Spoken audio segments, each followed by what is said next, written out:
নমস্কার বন্ধুরা, আপনারা দেখছেন এই মুহূর্তে আপনাদের নিজের চ্যানেল, প্রিয় চ্যানেল, বাংলা চ্যানেল। আমি অলোক রঞ্জন।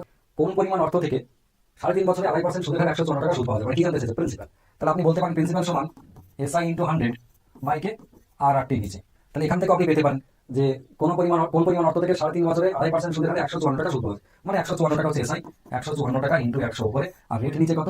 এটা হচ্ছে আড়াই, মানে হচ্ছে 5/2 ইন্টু এটা হচ্ছে 7/2। এটা থেকে আপনি প্রিন্সিপাল বার করে নিতে পারেন, আপনাকে কেউ বারণ করবে না।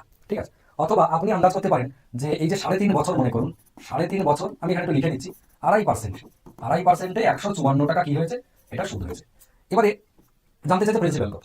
2.5% হারে 154 টাকা সুদ হয়েছে, এটা আমরা ওখান থেকে একটা আইডিয়া নিতে পারি। অথবা ভাবতে পারি যে 3.5 বছরে যদি 154 টাকা সুদ হয়, তাহলে 1 বছরে কত?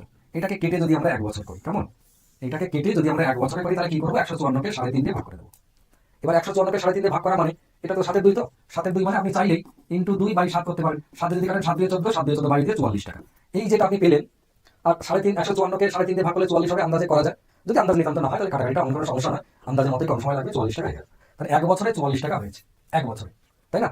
এবার আমাদের কি জানতে হবে যে এই যে 2.5% কথাটা যেটা দেওয়া আছে, 2.5% মানে 2.5% কথাটা মানে 100 টাকায় 2.5 টাকা হয়, 100 টাকায় শুধু 2.5 টাকা হয়। আমাদের হয়েছে কত? 44 টাকা। তাহলে এই বাবা জীবনটা কত? এই বাবা জীবনটা কত? এটা যদি আমরা আন্দাজ করতে পারি তাহলে খুব ভালো কথা। এবার আন্দাজ মানে কিরকম? 2.5 সঙ্গে 44 যা সম্পর্ক, 100 সাথে উত্তরের তাই সম্পর্ক হবে। অথবা 2.5 সাথে 100 যা সম্পর্ক, 44 সাথে উত্তরের তাই সম্পর্ক হবে। আমার কোনটা সহজ লাগছে? এইটা সহজ লাগছে। 2.5 সাথে 100 কি সম্পর্ক? 40 গুণ।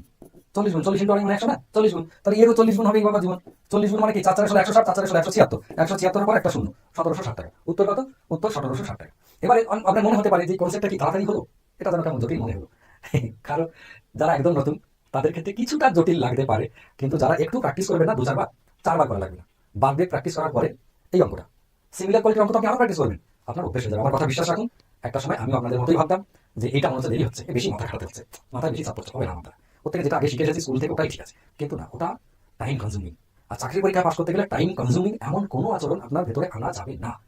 ওর থেকে বেশি নেওয়া ভালো। সময় যাতে বাঁচে, তাতে আপনার কষ্ট হোক, কষ্টটা হজম করে সময় বাঁচানোর টেকনিকই ব্যবহার করতে হবে। তাতে যদি আপনার মনে হয় 10টা অঙ্ক 15টা নিয়ম মাথায় রাখতে হচ্ছে, তো রাখুন। যদি মনে হয় যে না, আমি কনসেপ্ট দিয়ে আমি করে ফেলতে পারছি কম সময়, তো তাই করুন। যদি মনে হয় যে মাকালি বাবাকালি ছাকালি আল্লাহ রহমান যা যা যান ডাকতে ইচ্ছে করে, রাম রহিম যা খুশি বলুন, দিয়ে একটা গোল পাঠিয়ে আমার ভালো হচ্ছে, কম সময় লাগে, আমি তাই করুন। আজকে মাঝে বললে হবে না, প্র্যাকটিস করতে হবে। ঠিক আছে? খুব একটা কঠিন নয়। 154কে 3.5 দিয়ে ভাগ করে 44 টাকা হয়ে গেল। এটা আপনি 2-4 সেকেন্ডে করে ফেলতে পারবেন, যে 154 বাই বা ইন্টু 2.7 সময় লেগেছে, লাকি। এবার 44 টাকা কি? 2.5% হারে 2.5 টাকা যখন সুদ হয়, তখন প্রিন্সিপাল 100 টাকা। তাহলে 44 টাকা সুদ হলে কত? জাস্ট এই যে, মানে যদি ক্যালকুলেশন করেন 100 বাই 2.5 ইন্টু 44, এটাই তো 1760 টাকা। এটাই আমি এখানে আপনাকে আন্দাজ করতে বলেছি। ঠিক আছে? যাই হোক, নেক্সট।